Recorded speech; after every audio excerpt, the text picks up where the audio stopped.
from the get-go, Ripple has worked with regulators, and we have worked with regulated institutions like banks where there isn't regulatory uncertainty. And so we have found that part of the reason why XRP has performed well is because people realize, hey, wait a minute, back to your question, is XRP the next Bitcoin? Back to your question, is XRP the next Bitcoin?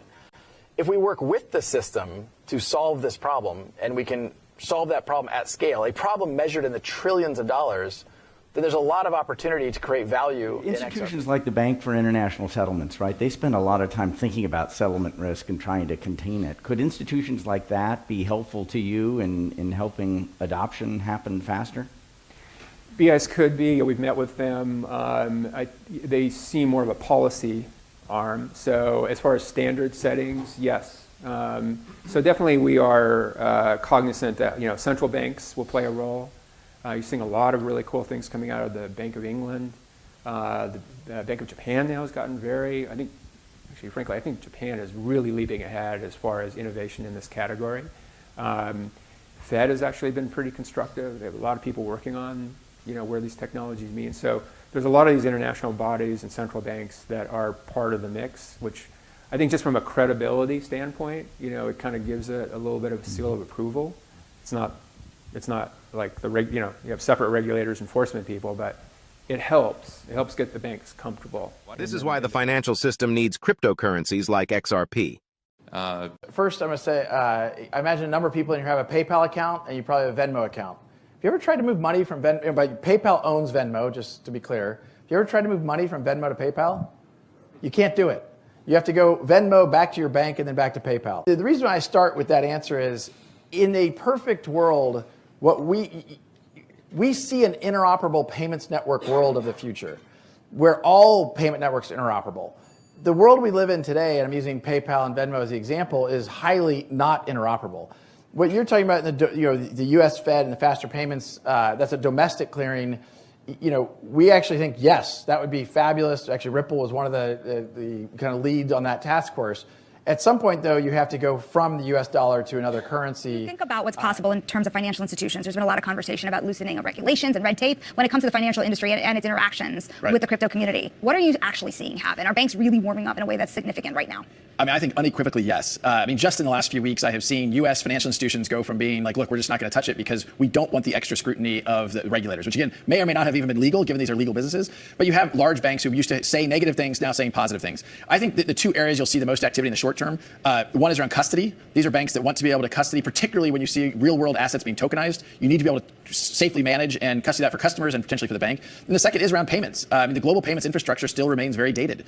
Wires are slow. I just had a wire that was sending over euros disappear for 5 days. That's surprising. Tether may continue to grow, but I doubt it will have the same market share in 2 years, let's say. So I think there's an opportunity, and I think bringing more liquidity on chain, bringing more liquidity on the XRPL is good for everybody in the XRP ecosystem. So there's talks of stablecoin legislation around the corner in the United States. Do you think it's going to have a similar shakeup like it did, the EU regulations did, where Tether may lose some share here and that'll be beneficial for RLUSD? Yeah, look, I think it'll be beneficial for all stablecoins that are compliance first, that take a regulatory first, a front foot towards regulation. I don't think RLUSD would be one example of that I think will do well, but not the only one. So I do think we will get legislation. Hard to know exactly when, but hopefully sometime the next year, given the election. It's hard to make predictions around that. Sure. I think what we're doing and executing on a day-by-day basis is in fact taking over SWIFT, in that we've now signed up well over 100 banks. Some of the largest SWIFT-enabled banks in the world are now using Ripple's technology. Just last week we saw a remittance company who's using Ripple's technology. They reduced the price per transaction to their consumers from $20 per transaction to $2 per transaction, and they saw an 800% increase in usage overnight. That's the type of dynamic that SWIFT isn't able to support that we're able to address right now. And one of the former board members of SWIFT, a gentleman, Marcus Treacher, joined our team to run all of customer success. And, this was, a former board member from SWIFT coming over and saying, hey, we don't think SWIFT's going to be necessarily a solution to really unlocking this Internet of Value. These are, marks along the journey. Now Swift, I mean, Swift is kind of a competitor. It's slightly more complicated than that because Swift is really just messaging. When you send a Swift transfer, it's not liquidity. You're actually sending bank messages to banks that have liquidity. So to some degree, Citibank and HSBC, really the top two, JPM, those are the top three liquidity banks. And when you're sending Swift messages, you're sending messages to banks to release liquidity and making sure the debits and credits match. So to some degree, really boil it down, Ripple's competing with the liquidity of Citi and the messaging of Swift, but in one, because we're both messaging and liquidity. And at the end of the day, again, as I described, Swift was developed 50 plus years ago. It architecturally hasn't really changed. It does remain slow, days. It does remain, relatively speaking, expensive. And actually, interestingly, it's quite error prone. About it, we think we call it the math-based currency movement. We think it could be the biggest game changer in finance since the internet was created. We kind of view the currency as supporting a new global, free, irreversible payment system that's open to everybody, rather than the other way around. But on the utility part, that's where we think we could add a lot. Because utility really comes to having a payment system that everybody can use. So for example, the payment system needs to be multi-currency.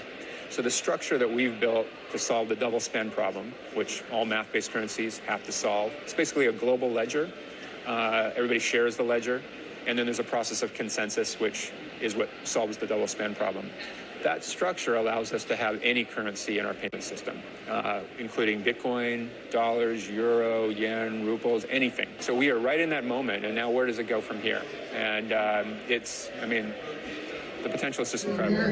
Look, I've said to a bunch of you as I have met a number of you tonight, I'm here to thank you. And I appreciate that you're thanking me, but I'm here to thank you for all that you have done to support this effort. Truly, it does take an army. And this army has been incredible in supporting